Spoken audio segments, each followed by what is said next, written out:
Деградацијата на животната средина за еколозите е проблем од национален интерес за кој председателот на државата има ингеренции да действува.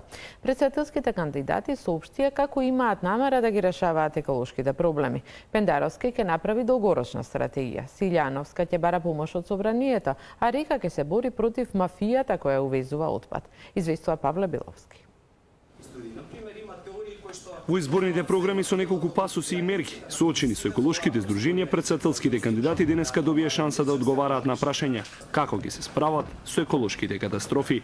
Председателскиот кандидат Блерим Река ќе ја извади армијата да ги чува границите од шверцери со опасен отпад. Ја би предложил, тоест на генерал-штабот, да направи една превентивна стратегија војската, кога ги контролира границите, државните граници, да се направи една поголема контрола на влез и излез на отпад.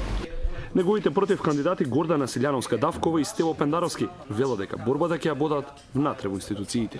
Едно од првите обраќања ќе биде врзано за правото на живот и заканата еколошката катастрофа по Македонија, за да ги сензибилизирам пратениците, ама и да ги натерам да се засрмат пред граѓаните. Нема да седиме како овие што беа пред нас, ама за решавање на проблемот ќе треба толку и толку години и по фази и со рокови. Ако не го направиме тоа, тераме политиканство.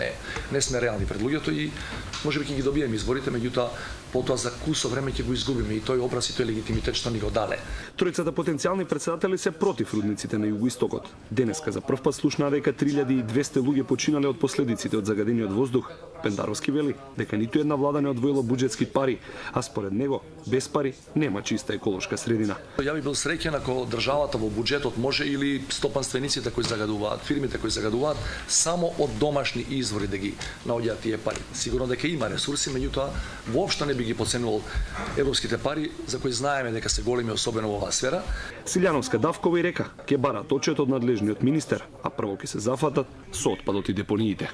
По функција треба да седи и министерот за екологија. Ако е тоа клучната безбедносна дилема во мојата програма, тогаш нему му е место тама, можеби за да одговара на прашањата на експертот што ќе седи во Советот за безбедност. До 2020 година да се намали CO2 на 20% и да се зголеми алтернативната енергија или обновливата енергија за 20%. Сите председателски кандидати ветија дека во Советот за безбедност ќе постават експерти за еколошките состојби. За разлика од нивните претходници, ветија дека ќе повикуваат во една состојба ако горат депонии или шуми.